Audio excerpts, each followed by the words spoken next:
Imagine holding the exact name, like the exact address, and the exact vehicle registration of a serial predator right in the palm of your hand.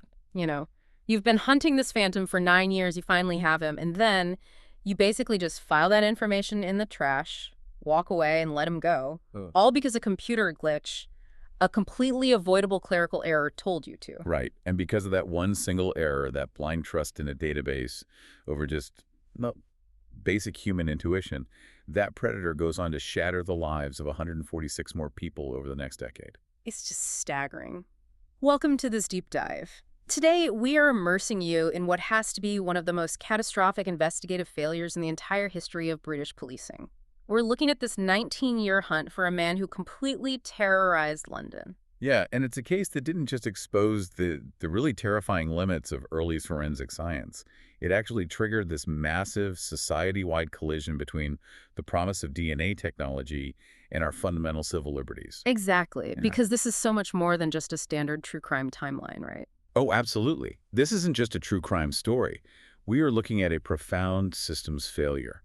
We're going to examine how the Metropolitan Police Scotland Yard became so entangled in their own digital safety nets that they alienated entire communities. Yeah, and even sparked a ruling in the European Court of Human Rights. Right. And ultimately, they had to tear their institutional rulebook down to the studs just to try and rebuild public trust. So we have a towering stack of sources to guide us through this today. We're drawing from a really comprehensive investigative analysis of Operation Minstead, which was the official police code name for the Night Stalker case. Which is a fascinating read on its own. It really is. We've also got a major, highly detailed report breaking down the London experience of the National DNA Database. That one really gets into the ethical fallout of the whole dragnet situation. And finally, we are unpacking the Metropolitan Police's sweeping 2023 to 2025 Systemic Reform Plan, which is titled A New Met for London. Because our mission today, our goal here is to look at the mechanics of this disaster. Like, how exactly do the tools we build to catch monsters become so vast that they end up blinding us? Okay, let's unpack this. Because to understand the sheer scale of the systemic failure here, we really have to start by looking at the anatomy of the predation itself. Yeah, we have to go back to the beginning. Right. So we are talking about the period from roughly 1990 to 1998, which is way before the massive police machinery of Operation Minstead even spun up. We're looking at Delroy Grant, a man the media dubbed the Night Stalker. Let's look at the profile really quickly. Delroy Easton Grant. He was born in Jamaica in 1957, arrived in Britain when he was 16 years old, and on paper, I mean, he looked completely normal. Yeah, totally unassuming. Right. He was a former minicab driver, a father to 8 children across 2 marriages. He was essentially a full-time carer for his wife. He looked like just an ordinary integrated member of society. But the reality was, for an estimated 17 years, stretching all the way to 2009, he orchestrated a reign of absolute terror across southeast London, Kent, and Surrey. 17 years? I mean, it's an agonizingly long time for an entire region to live under a shadow like that. It really is. But what makes the Night Stalker case so uniquely horrifying, and frankly what makes it so complex for early 90s investigators, is his modus operandi. His MO was so specific, it almost defied conventional criminal profiling. Yeah, it really did. Because he targeted elderly people living alone. Right, and we need to understand the psychology here because it dictated his entire methodology. Behavioral profilers eventually identified Grant's drive as gerontophilia. Which is incredibly rare. Extremely rare. It's a paraphilia, a sexual deviation involving an intense primary attraction to the elderly. So we aren't talking about an opportunistic burglar who, breaks into a house, gets surprised by a homeowner, and turns violent. He wasn't just walking down a dark street trying doors to see what was unlocked. Exactly. The targeted victims were exclusively elderly people. We're talking ranging in age from 68 to a staggering 93 years old. He stalked them. Wow, 93. Yeah. He watched their routines. He specifically knew they lived alone. And the execution of these home invasions, I mean, it demonstrated a level of forensic awareness that completely short-circuited early 1990s policing. It really did. I want you to picture the era. In 1990, police are largely relying on fingerprints, blood typing, and eyewitness sketches. But Grant operated in the dead of night, typically between midnight and 6:00 a.m. And his entry into these homes was just surgical. Surgical is the perfect word for it, especially when you look at the mechanics of how he breached these houses. He specifically targeted 1930s-style bungalows or homes with a certain type of double glazing. He understood the architecture. Completely. Now, a standard burglar, smashes a window, reaches in, and turns the handle. Right, but smashing glass is loud. It wakes the neighborhood. It's loud, and it leaves sharp edges that can cut the intruder and leave blood, which is trace evidence. Plus, it leaves fibers from closing. Grant didn't do any of that. So how did he get in? He would meticulously pry away the putty and the beading that held the window panes in place. And he often didn't even bring his own tools to do it. We really? Yeah, he would quietly search the victim's garden shed and use their own tools. He would remove the entire pane of glass completely intact and just lift it out to gain entry. Zero noise. Zero broken glass. That is terrifying. And once he crossed that threshold, the psychological terror he inflicted was so systematic. Imagine you are in your 80s, sleeping in the home you've safely inhabited for 40 years.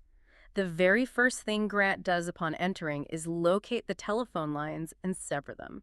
Instantly isolating the victim. I mean, if they wake up and realize someone is in the house, picking up the phone to dial 999 is just a dead end. Yeah. Then he goes for the environment. He systematically disables the lighting. He would walk through the house, unscrewing the light bulbs from their sockets. Or he would find the fuse box and physically remove the fuses, killing the main electricity supply. He would draw all the curtains tight. Right. And only then, in absolute pitch blackness, would he wake his victims. And how he woke them is a crucial mechanism of his evasion. He would dazzle them by shining a high-intensity torch directly into their eyes. It sounds like something out of a horror movie, but strategically, it's brilliant in a dark, twisted way. Oh, absolutely. Because if you wake up in the pitch dark, your pupils are dilated. If someone suddenly hits you with a blinding halogen light, your pupils forcefully contract, you are physically disoriented, and you are completely blinded by the glare. You cannot see the person behind the light. Precisely.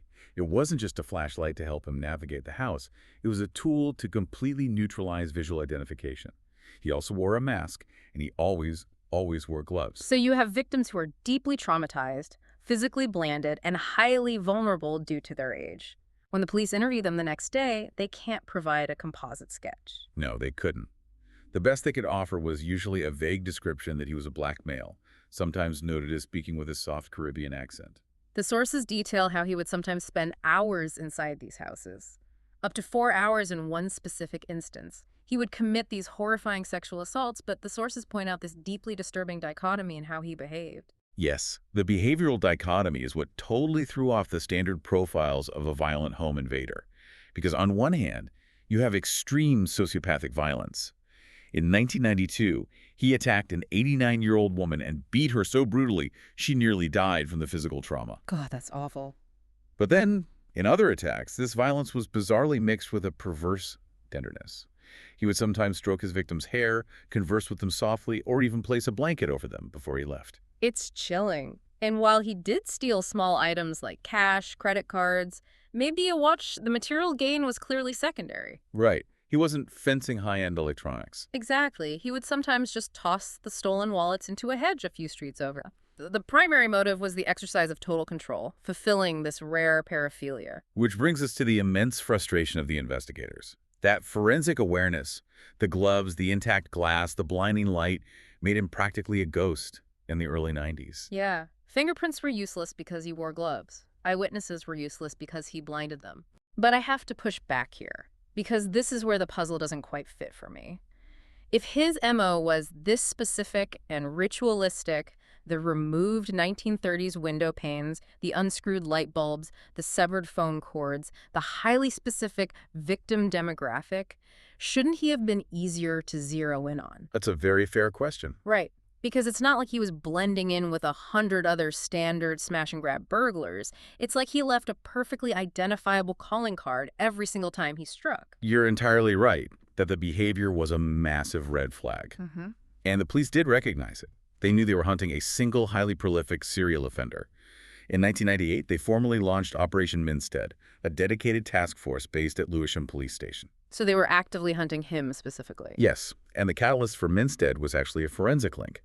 They managed to connect a 1997 attack back to that brutal 1992 rape using early DNA profiling from semen left at the scenes. Wow, so they have the genetic code of the ghost. They have the code, but, well, a genetic code without a name attached to it is just a string of letters. Right, of course. Knowing there is a serial offender and having his anonymous DNA is vastly different from actually identifying him, especially because Grant covered a massive geographical area across multiple jurisdictions: Southeast London, Kent, Surrey. Yeah, predicting where he would strike next in a city of millions was impossible. Exactly.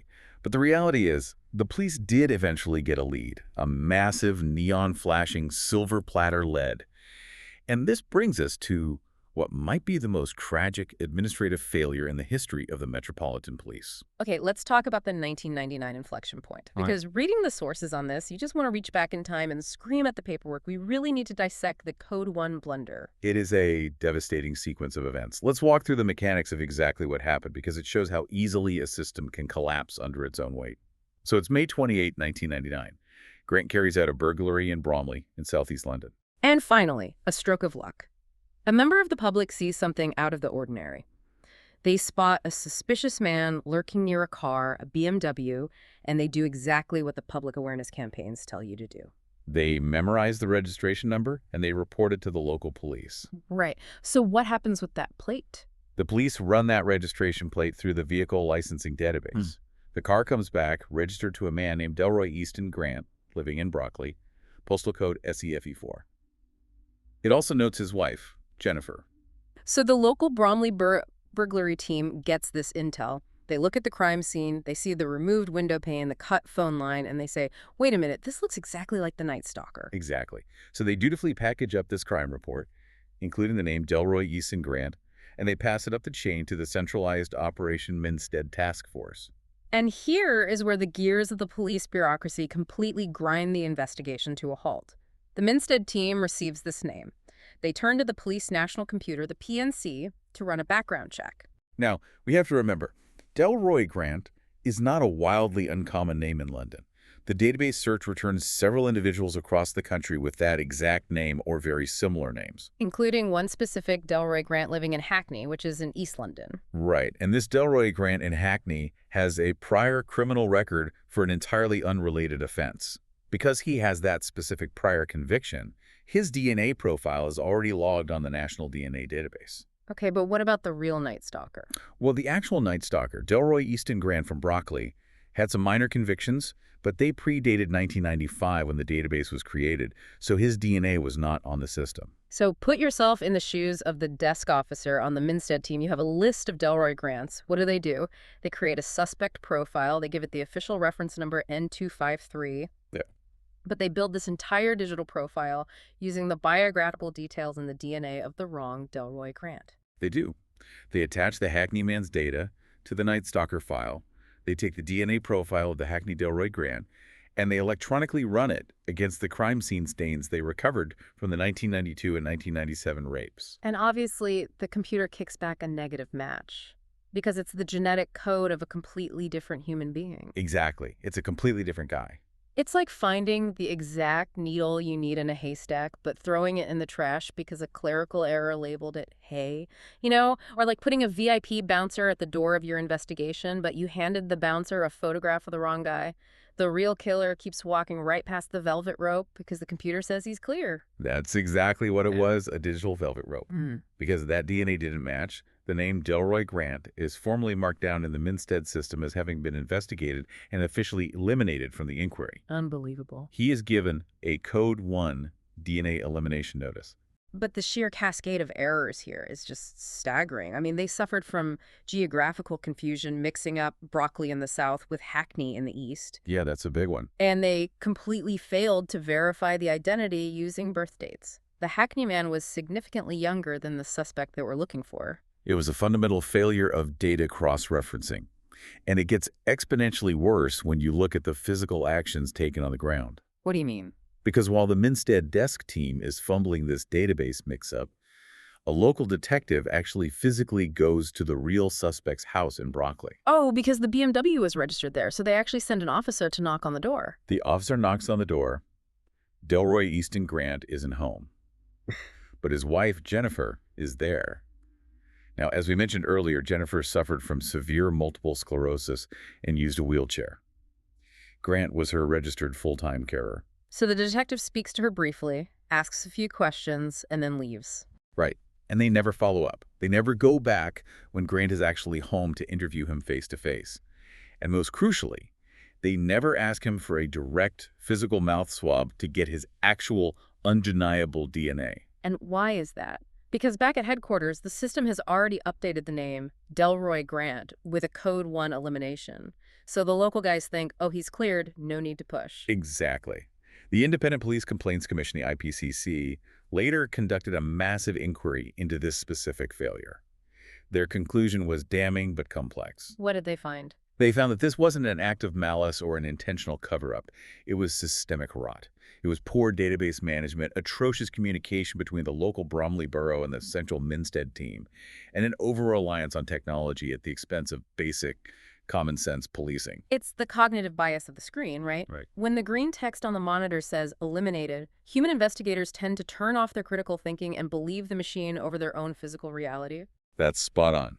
The IPCC commissioner for London at the time, Deborah Glass, summarized it with a quote that just chills you to the bone when you read it.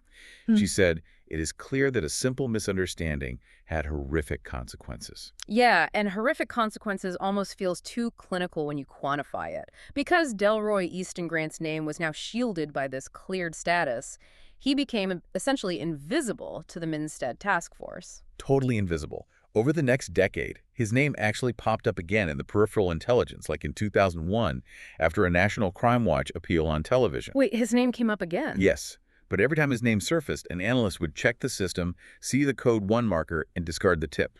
It's sickening. And what was the human cost of that digital blindfold? From that missed opportunity on his doorstep in May 1999 until his eventual arrest in November 2009, he committed 146 more offenses. That includes 23 sexual assaults and 3 rapes.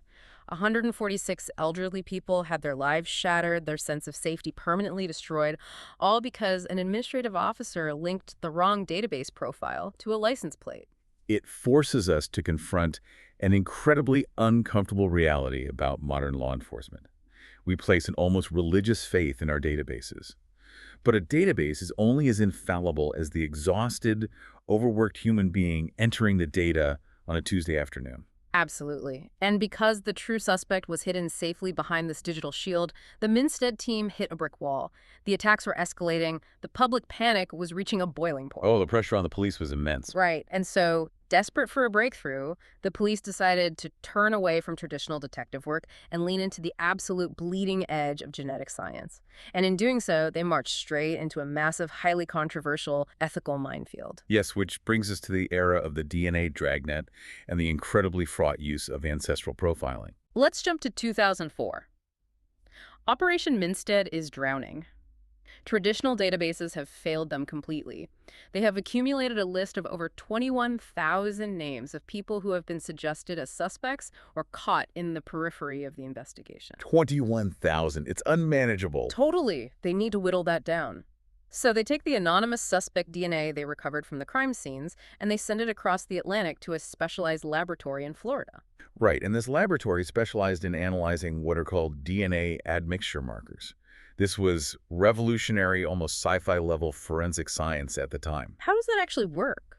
Well, following mapping of the human genome, these scientists developed a way to look at 177 specific genetic markers, alleles, that demonstrate the highest variance between different ancestral populations. Okay, so to be clear, they aren't looking for a specific person's name. They're asking the lab to look at the genetic code and predict the suspect's biogeographical ancestry, essentially asking, where did this man's ancestors come from? Exactly. It's a probability map, not a photograph. And the results from the Florida lab come back with highly specific percentages. The admixture is determined to be 82% sub-Saharan African, 12% Native American, and 6% European. 0% Asian. Wow, that is specific. And based on that specific genetic cocktail, the scientists make a massive statistical leap, right? They do. They extrapolate that the suspect's parents most likely originated from a very specific region. The Windward Islands in the Caribbean, places like St. Lucia, Barbados, Grenada, or St. Vincent. I mean, it sounds incredibly precise. It sounds like golden evidence. The police look at this and think they have a scientific compass pointing directly at the killer. Yes, so armed with this Caribbean admixture profile, they make a monumental strategic decision. They launch a massive voluntary DNA swabbing program specifically targeting black men in South London. And we aren't talking about a dozen guys who fit a suspect description. Over 3,000 biological samples were taken. They literally had Operation Minstead detectives hand-delivering letters to hundreds of black men across these boroughs, knocking on their doors and asking them to surrender their DNA for elimination purposes. Which brings up the sheer logistics and the deep psychological impact of a dragnet like this. I want to talk about that impact. Because imagine you're living in that community. You're living in Croydon or Lewisham. You are an innocent person just going to work, living your life. You get a knock on the door from Scotland Yard. Yeah. They tell you they are hunting one of the most prolific serial rapists in British history. They tell you that because of a genetic algorithm run in Florida, you match the broad ancestral profile of the suspect. Therefore, they want a swab from the inside of your cheek. And they promise they will destroy the sample if it doesn't match. Right, but think about the invisible weight of that interaction. How would that impact your trust in the police? How does that make you feel about your relationship with the state? It's coercive by its very nature, even if they explicitly call it voluntary. Exactly. The police argued they were desperate, that they had a duty to protect the elderly victims, and that mass screening was the only way to clear the innocent and find the needle in the haystack. And it's true that many men did volunteer their DNA willingly, wanting to help get this monster off their streets. Sure. But the ethical crisis erupts when you ask the question, what happens to the citizen who says no? What's fascinating here is that the police reliance on this edge of science tunnel vision made them completely mishandle the refusals. Right, because saying no is your legal right. Initially, 125 men refused to provide a swab. They felt it was inherently discriminatory, a massive breach of their privacy and human rights. And how did the Metropolitan Police respond to those citizens exercising their rights? With intense pressure. The sources detail how the police escalated the situation. They sent follow-up letters to the objectors that felt deeply threatening. The implication was clear. If you have nothing to hide, why won't you give us your DNA? Refusing the swab was suddenly being construed as suspicious behavior in and of itself. It's the classic surveillance state paradox. If you're innocent, you have nothing to fear. But 5 of those men who refused were actually arrested by the police. Yes, 5 of them. They were brought in, eventually cleared and released, but the psychological damage was permanent. Civil liberties groups, particularly Liberty and major community publications like the Voice newspaper, strongly condemned the tactics. They called it an abuse of police power. It caused a massive festering rift between the Met and London's black community. You are treating an entire demographic as suspects in waiting based on the statistical probability. It alienated the exact community the police needed cooperation from. And what makes this entirely tragic from an investigative standpoint is that the highly touted ancestral profiling was fundamentally flawed. This is the ultimate irony of the golden evidence tunnel vision. The Florida scientists pointed them toward the Windward Islands. The Met was so confident in this that they actually flew detectives out to the Caribbean to scour local records and follow up leads. They did. Mm-hmm. But Delroy Grant wasn't from the Windward Islands. It wasn't. No, he was from Jamaica, which is geographically, culturally, and historically a completely different part of the Caribbean with a different genetic migration history. Wow. So the police became so enamored with the science, the 177 markers, the admixture percentages, that they let a laboratory in Florida dictate the deployment of hundreds of officers in London. They spent millions of pounds, they shattered community trust, they chased ghosts in the Caribbean, all while the actual suspect, a Jamaican man living in Broccoli, was sitting in a filing cabinet marked Code 1 eliminated because of a typo. It is the ultimate cautionary tale about technology and law enforcement. When you rely solely on scientific extrapolation and vast databases, you lose the human element of investigation. You stop looking at the ground, you start looking at the screen. And eventually, that reliance on flawed scientific extrapolation had to end. By 2009, Operation Minstead is widely viewed as stagnant. The mass swabbing is a public relations disaster. The ancestral profiling led nowhere. The attacks are still happening. It was time to go back to old-school, shoe-leather detective work. Yes. Enter Detective Chief Inspector Colin Sutton. It's 2009. He takes over the operational lead of Minstead, and his very first move is to look at the massive, unwieldy apparatus of the DNA dragnet and shut it down. He just ends it. He completely abandons the mass swabbing strategy. He decides that trying to catch a ghost with an algorithm isn't working. He needs to go back to basics. So if he's not looking at DNA admixtures, what is he looking at? He goes back to behavioral data and geography. Sutton and his analysts mapped out the attacks, and they noticed a very clear pattern that had been somewhat lost in the noise of the 21,000 suspects. The attacks weren't just randomly distributed across southeast London. There were dense, intense clusters of offending, specifically centralized in the Shirley area of Croydon. Okay, so they found a hotspot. A major hotspot. And the frequency of the attacks in that specific zone was accelerating. So Sutton devises a strategy that strips away all the high-tech bioprofiling. It becomes known internally as the rat trap. A rat trap. Instead of looking for a DNA match in a database after the fact, he decides he is going to catch the night stalker in the act. The logistics of the rat trap are a masterclass in proactive policing. He deploys 70 officers to invisibly saturate the Shirley area every single night. Let's break down the mechanics of invisible saturation, because how do 70 cops hide in a quiet 1930s suburban neighborhood without tipping off a hyper-vigilant stalker who watches houses for hours? It requires intense, silent coordination. You have plainclothes officers walking the streets looking like late-night dog walkers. You have unmarked vehicles constantly swapping positions so no single car seems to be lingering. Right. You have specialized surveillance teams hidden in observation posts. You have a police helicopter on standby, flying high enough to remain unheard but equipped with thermal imaging. And crucially, they adopted a holistic approach to burglary. What does that mean in practice? Well, previously, the Minstead team only responded if a burglary had the specific Night Stalker hallmarks: the removed window pane, the cut phone line. Sutton changed the rules.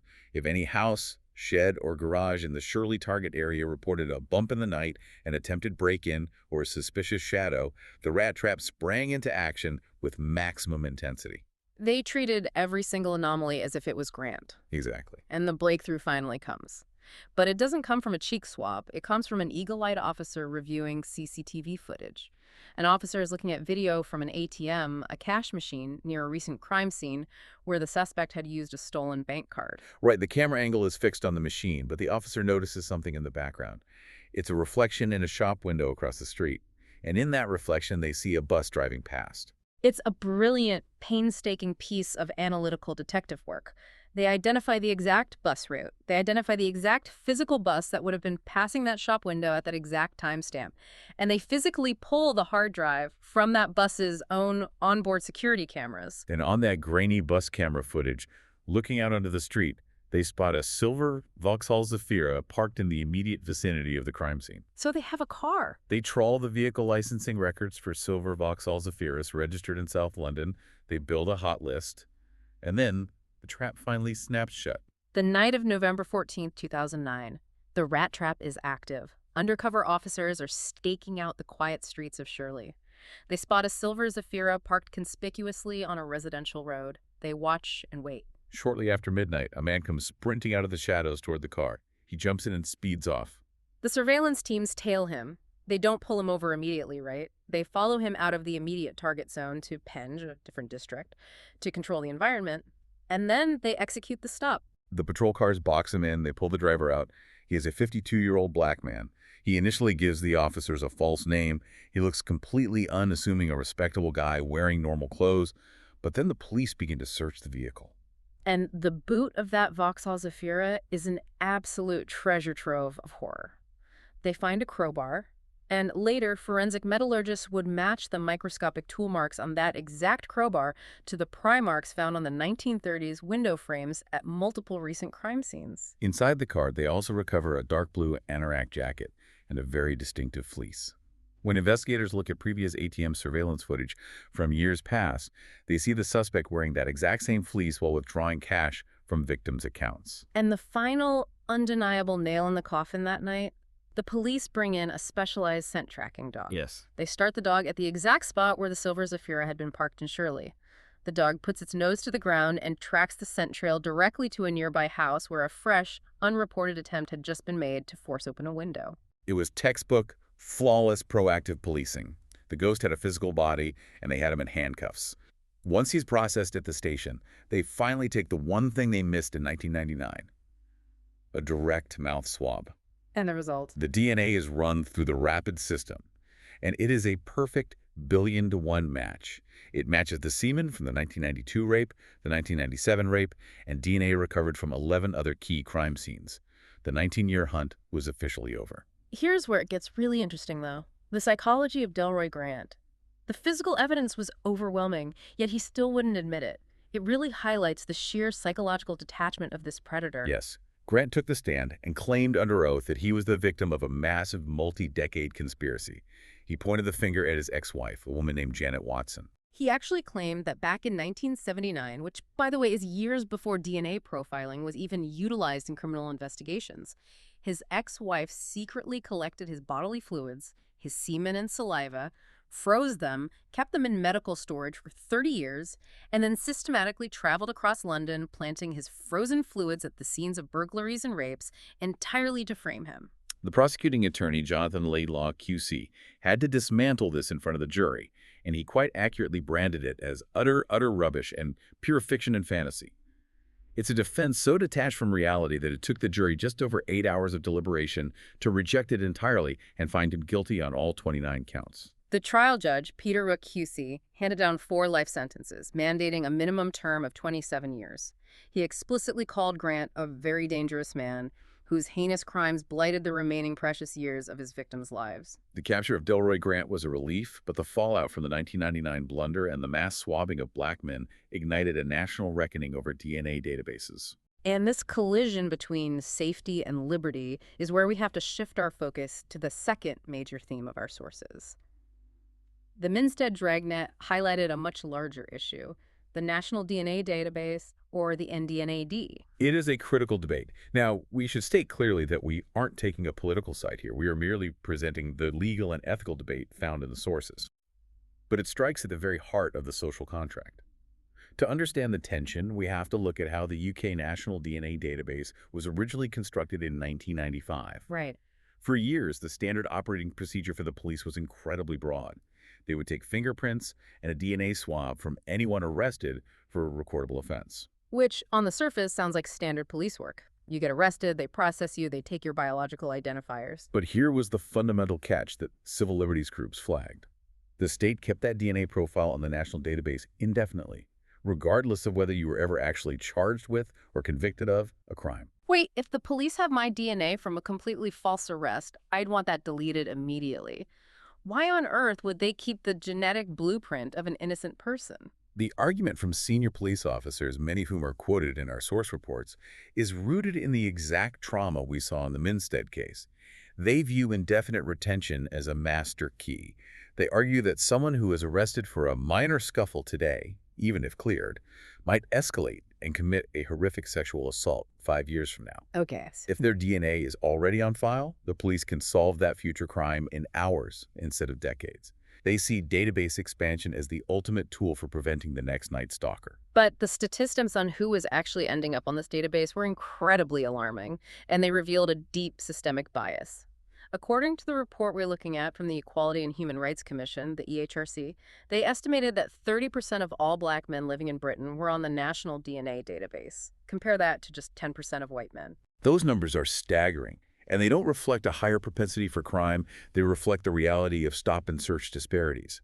If a specific demographic is arrested more frequently, even if those arrests result in no charges, that demographic will inevitably dominate the DNA database. Civil liberties groups argued vehemently that this systemic retention was essentially criminalizing entire minority communities by default. Exactly. So on one hand, keeping everyone's DNA is like having a master key to every crime scene in the country. On the other hand, you're treating innocent people as suspects in waiting. How do we draw that line? Because it creates a deeply dangerous stigma, especially for young black men. You are retaining the most intimate, deeply personal biological data of a citizen who has not been proven guilty of any crime. And this massive ideological tension culminated in a landmark legal showdown at the European Court of Human Rights in Strasbourg. It's known as the case of Essen Marper v. the United Kingdom. Break down the mechanics of this case for us. Did the European courts actually have the teeth to force the UK to purge these records? They absolutely did. The Marper case involved 2 individuals whose DNA was kept on the UK database after they were cleared of charges. The European Court of Human Rights ruled decisively against the UK government. What was the ruling? The judges stated that the blanket and indiscriminate retention of DNA profiles and cellular samples from individuals suspected but not convicted of offenses was a direct violation of Article 8 of the European Convention on Human Rights. And Article 8 is the right to respect for private and family life. Correct. The court essentially said that holding a citizen's genetic code in a state database without a conviction stigmatizes them and permanently breaches their right to privacy. The state cannot treat unconvicted citizens as a biological reserve for future investigations. And our sources show that this ruling, combined with the visceral public outcry over heavy-handed tactics like the Minstead DNA dragnet, finally forced the UK government to act. They introduced a piece of legislation called the Protection of Freedoms Bill. And this wasn't just a minor administrative tweak. It was a massive rollback of state surveillance capability.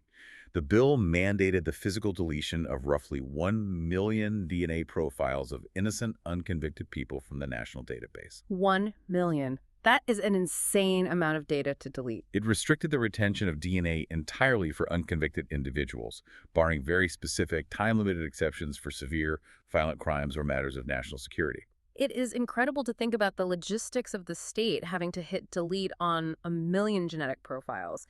And the sources reveal that this pushback wasn't just about the fear of being falsely matched to a crime scene. There was a deep visceral fear among the public about data security and the future of genetic science. People were terrified of criminal gene research. Yes, the fear of biological determinism. The public worried that if the government held this vast repository of genetic data, scientists might eventually attempt to use it for unethical profiling, trying to find genetic markers for aggression or criminality. And there were also massive anxieties about data leaks, right? Huge anxieties. What if the database was hacked? What if the government sold access to private insurance companies who could then deny you life insurance based on a genetic predisposition to a disease found in your police swab? I mean, you might not be on a police DNA database today, but think about the ancestral DNA kits people buy for fun. Think about the biometric data on your phone. The crisis of public confidence spurred by both the Night Stalker blunders and the discriminatory impact of tools like the DNA database required the Met to completely rebuild its foundations. Which brings us to our final source document, the Blueprint for Systemic Redemption. It is a massive, incredibly detailed policy document published by the Metropolitan Police titled A New Met for London, covering the 2023 to 2025 reform period. Led by Commissioner Sir Mark Rowley, this document is essentially the Met's formal institutional response to the Baroness Casey Review. For context, the Casey Review was an independent, absolutely scathing review of the Met's culture and standards. And A New Met for London begins with something you rarely see from a massive institution: a stark, unprecedented apology. In the very first pages, the commissioner formally apologizes for letting down Black communities, ethnic minorities, the LGBT+ community, disabled Londoners, and women. They explicitly admit that they haven't fixed the cultural issues that led to decades of discrimination and broken trust. It is an acknowledgement that the rot is internal. And to excise that rot, they outline 3 core pillars of reform, backed by an initial indicative cost of £366 million over 2 years. The scale of the proposed structural change is enormous. Let's break down these pillars because they actually tie directly back to the exact failures we saw in the Delroy Grant investigation. Let's start with Pillar 1. Pillar 1 is community crime fighting. This is a massive pivot away from the heavy-handed, generalized tactics of the past like the DNA dragnets. The plan explicitly states they are moving away from controversial tools like the gang's violence matrix to precision-based tasking. We should explain the gang's violence matrix because it's a perfect example of how data can become biased. The matrix was a database used by the Met to identify and risk assess individuals suspected of gang involvement. Right. It assigned people a harm score using a point-based algorithm. But it became hugely controversial because it was overwhelmingly populated by young Black men, many of whom had never committed a violent offense. They were flagged simply because they were victims of violence or associated with people in their neighborhood. It was another form of digital stigmatization. So, Pillar 1 promises to scrap that generalized approach. They are committing to putting more officers directly into local wards. If you think back to the Minstead dragnet, where faceless detectives from a centralized hub were dropping into Croydon to demand DNA swabs from thousands of men they didn't know, this Pillar 1 approach is the exact opposite. Exactly. But putting officers on the street only works if those officers don't bring the biases of the past with them, which leads into Pillar 2. Culture change. The Met commits to becoming a strictly anti-discrimination organization. And crucially, they state they are specifically adopting the McPherson Report's definition of institutional racism. And the historical weight of that cannot be overstated. The McPherson Report was published way back in 1999, following the public inquiry into the racist murder of a black teenager named Stephen Lawrence. The report famously concluded that the Metropolitan Police was institutionally racist. Meaning the collective failure of the organization to provide an appropriate and professional service to people because of their color, culture, or ethnic origin. For the Met to explicitly center their 2023 reform around the McPherson definition is a seismic acknowledgement of their historical baggage. They are committing to reviewing how they use stop and search powers, creating transparent race action plans. But the pillar that really jumped out at me, especially after spending so much time dissecting the 1999 Code 1 blunder, is Pillar 3, fixing foundations. Yes. This is where the structural ghosts of Operation Minstead are finally explicitly being addressed. Think about why the 1999 error happened. It happened because databases were siloed. Right. Information wasn't shared seamlessly between the local Bromley team and the central Minstead team, and the software architecture allowed a catastrophic misidentification of Delroy Grant to go unchecked. In a new Met for London, they are committing tens of millions of pounds to building a central data warehouse. They are designing a completely new, unified data platform to prevent the exact kind of siloed information error that let Delroy Grant walk free. It is an attempt to institutionalize the due diligence that was so tragically missing 20 years ago. The system shouldn't allow you to eliminate a suspect based on a DNA profile without cross-referencing their age and address automatically. The plan also introduces the right care, right person scheme, right? Yes, and an overhaul of how evidence and property are handled. Right care, right person ensures that when a call comes in regarding a mental health crisis, it is routed to medical professionals and social workers, not necessarily armed police officers. It's an acknowledgement that policing by consent is dead if the community fears the police's technology more than they trust it. So what does this all mean? We can spend £366 million on new data warehouses and training, but can you actually legislate culture change? Can an institution truly mandate humility? That is the defining question of modern law enforcement, isn't it? A policy document is just ink on paper until it is enacted by the thousands of officers out on the street at 2 a.m.